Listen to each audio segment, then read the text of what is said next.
Hello and welcome to Pearl Magazine. Last June 4th, thousands of Hong Kongers came out in force defying a police ban on holding a candlelight vigil on the 10th anniversary of the Tiananmen pro-democracy protests. This type of action could be criminalized once the security law is put into action in the territory. Well, the anniversary coincided with the passing of a new bill outlawing disrespect to China's national anthem. Now, Mel, you talked to people from both the local and international business sectors about how the adoption of these laws might affect Hong Kong as a place of free enterprise and a global financial center. Let's take a look. It's been 1 year since anti-government protests broke out in Hong Kong.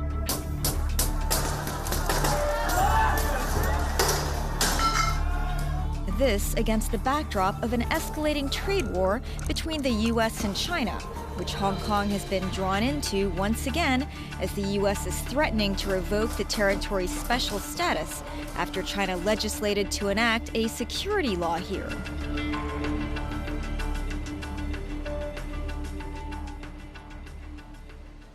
The protests, combined with the coronavirus pandemic, have both dealt a blow to the economy, which saw a contraction of almost 9% year-on-year in the first quarter.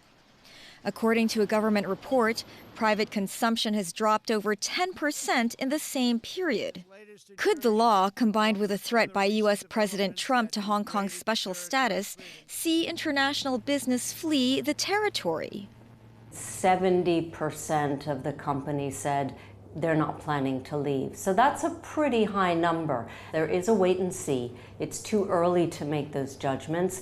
And Hong Kong is a very valuable spot to do business. A lot of people are deeply invested here, both personally and professionally. You don't just up and go. Economist Janet Powell agrees, saying Trump's response appears to be a strong opening stance on Hong Kong.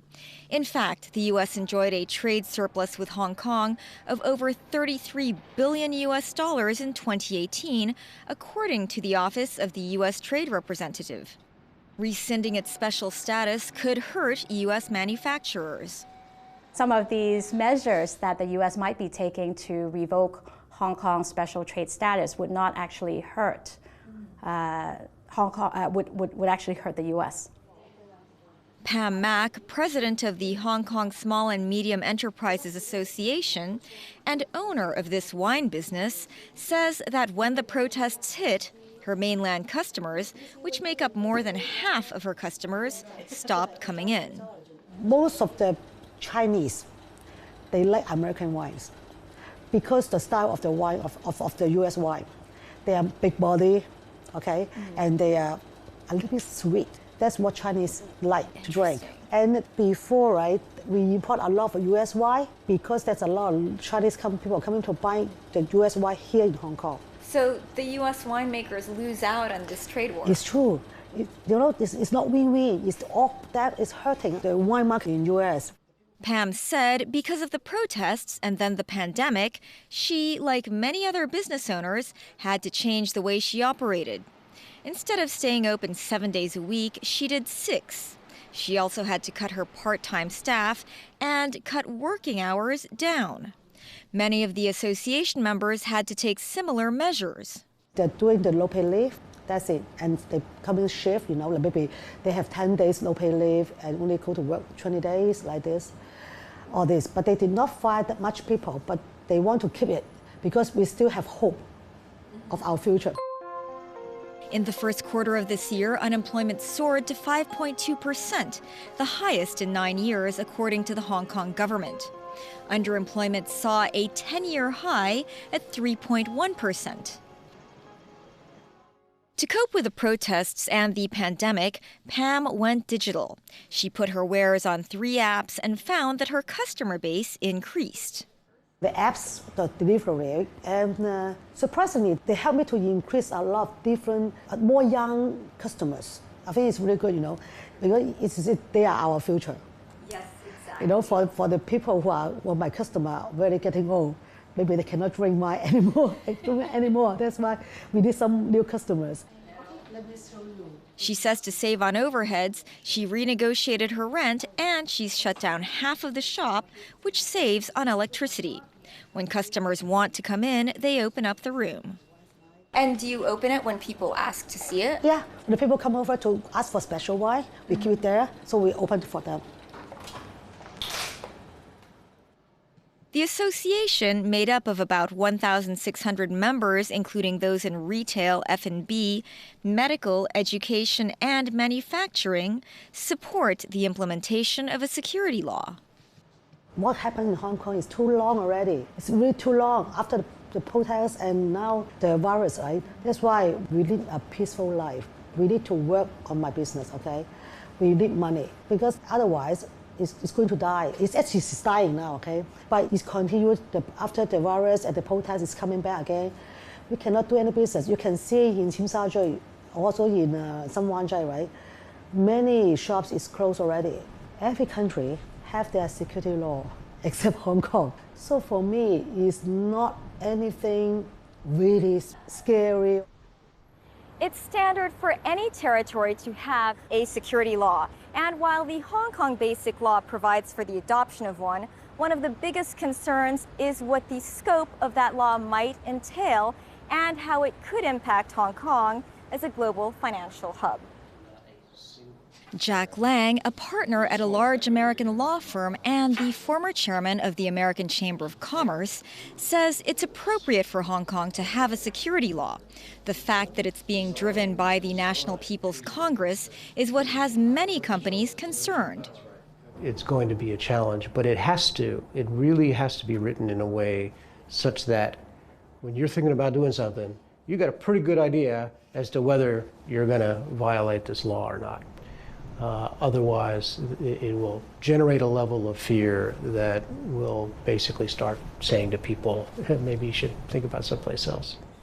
He says it's important that the details are consistent with Hong Kong's common law. Most crucially is how it's actually implemented and applied. Necessarily, there's going to be some ambiguity, there's going to be some broadness around it, but how the government goes about enforcing it will have the biggest impact on giving people confidence around the new system.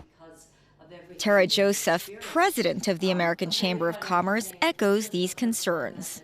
So what we really need to understand is how the national security law will be enacted and also how it will be kept and who will oversee it. Tara says many other issues have affected Hong Kong's business environment. The security law is part of a long train of issues that have affected and impacted the international image of Hong Kong. The protests, the violence last year, and those visions of pictures of people all over the world has had an impact. In fact, the ongoing trade war has hit Jack's business in mergers and acquisitions quite hard.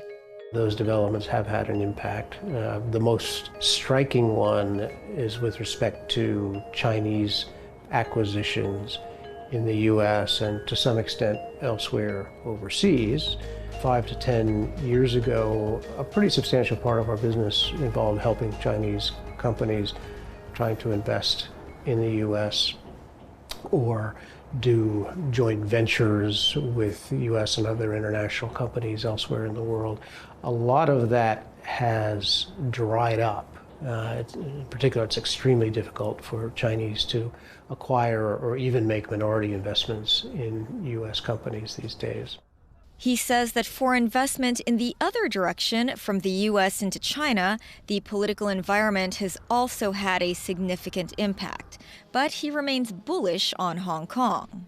It wouldn't surprise me if Hong Kong gets through this phase with its reputation and status more or less intact.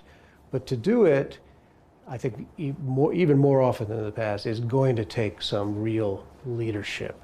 Both from the government side and from the opposition side. And I think and we haven't seen as much of that as we need to see for us to get through this. In fact, Janet says Hong Kong Stock Exchange is benefiting from the current situation since more Chinese companies are choosing to list on the Hong Kong bourse. And as long as Hong Kong remains a good place to do business, she doesn't see an exodus. I think in the bigger scheme of things, global companies that are operating in Hong Kong, they do have privileged access to the Chinese market, and they're also able to take advantage of the fundamental advantages of Hong Kong, like the rule of law, like the strong financial markets, many freedoms. And so I think a lot of the global companies here that in China, they are committed to the Chinese market. And we have to know that China is no longer just a cheap, low-cost manufacturing base for companies to operate, but the Chinese market is also growing. So in many sectors, a lot of companies are operating in Hong Kong as a hub for Greater China as well as Asia Pacific. For now, foreign companies are keeping a close eye on developments in Hong Kong, but all are hopeful for a positive outcome. A lot of international business people who are highly educated, globally minded, have called Hong Kong home. But I think the really difficult part is that people have very different visions of what they want Hong Kong to be. Should Hong Kong be a place, global exchange, liberal values and ideas, the freest part of China? Or, should Hong Kong be a place that is all about stability? You might have a very different vision than I do about what we want Hong Kong to be. Hong Kong has always fulfilled a very important role as a gateway city. East and West can both feel comfortable here. Contracts can be signed that are good anywhere in the world because of internationally recognized law. International capital flows can take place here. But if those types of things don't remain in place, then Hong Kong can become marginalized. And Hong Kong is actually small enough that it can be collateral damage in a very difficult trade war between the United States and China. Up next, how some businesses are making the most of their empty space. Stay with us.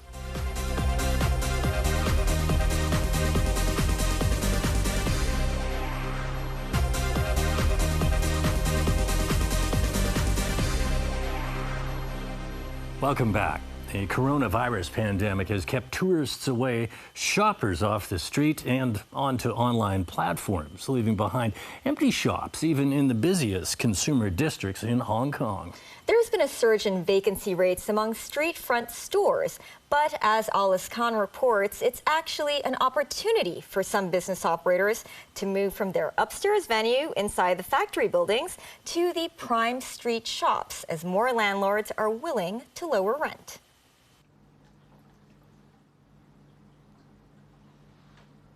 It's actually a jasmine blossoms. When you look at something that it will gradually open, then you will feel very good and calm down. Vivian Mack has been in the tea business for 2 decades. She has a patent on the mainland on how she makes this jasmine blossom ball.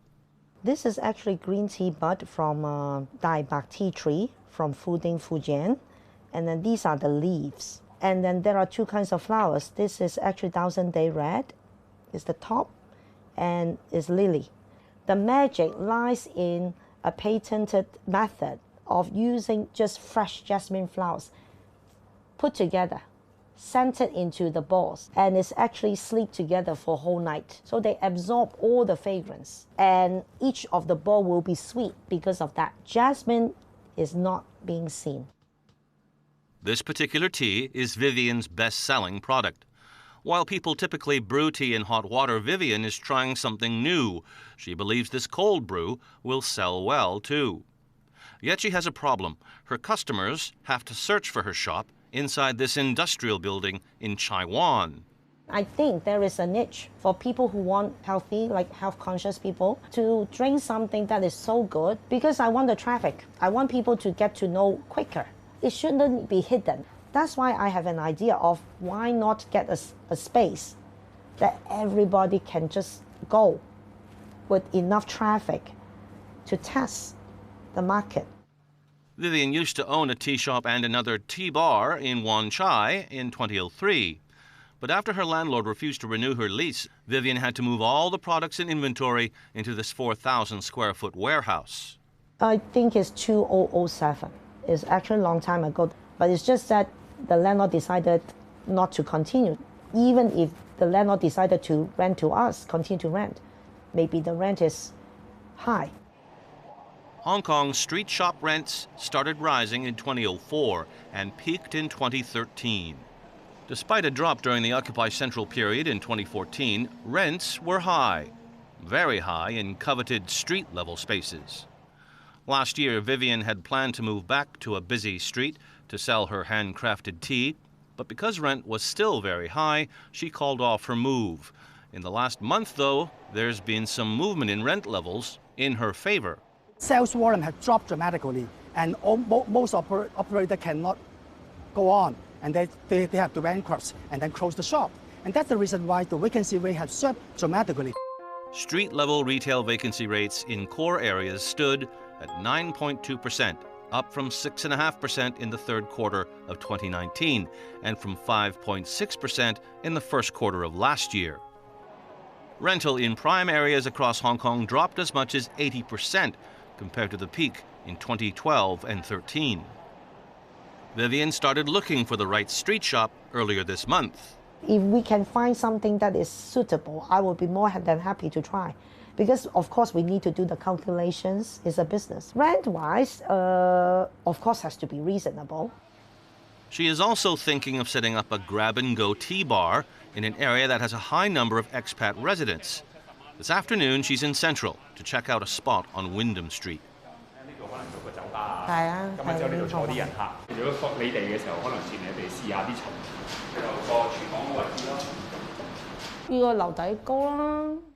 This vacant shop is about 2,000 square feet.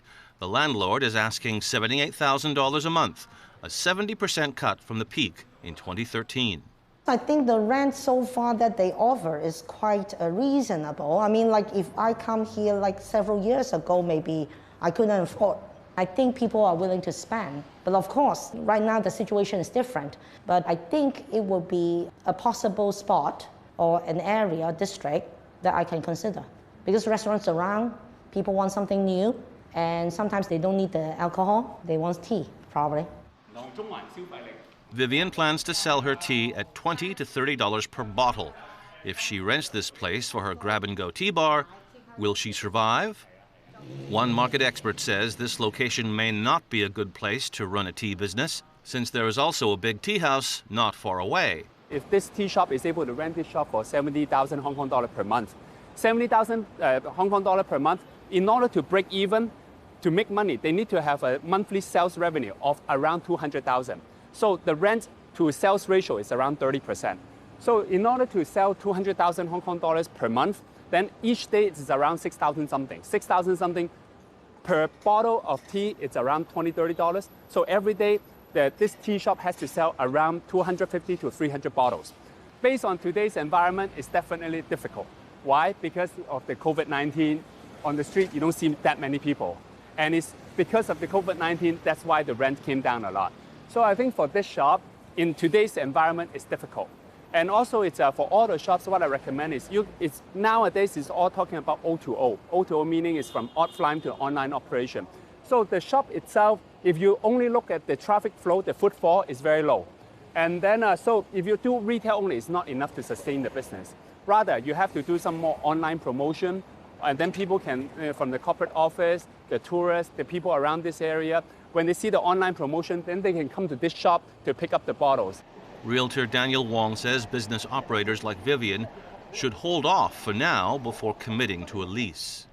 I think the rental is still a little bit room for further drop, maybe 10 to 20%. At this moment, most of the landlords is quite passive. They are quite willing to negotiate better terms for the tenants. But up to now, most of the operators are still quite cautious about the future market. So they prefer to rent the properties at a very low level to lowering their expenses. He says it may be wise to wait for the market to bottom out within the next 6 months. Edwin says the market will have to wait for the right conditions to see shop rents perk up again. If the social unrest is more settled, then the rent is going to come back up again. So during the second term of the lease, after 2-3 years, if everything comes back, this shop can easily go back up to 150,000 or above. So the challenge is not about the first lease. The challenge is how you can sustain your business after you put in all the renovation, all the millions of dollars you decorate the place, and to make money after the first lease and hopefully sustain for the second and third lease. Experts advise entrepreneurs to try their best to secure a long lease at the current low rents, beyond 3 years and even up to 9 years.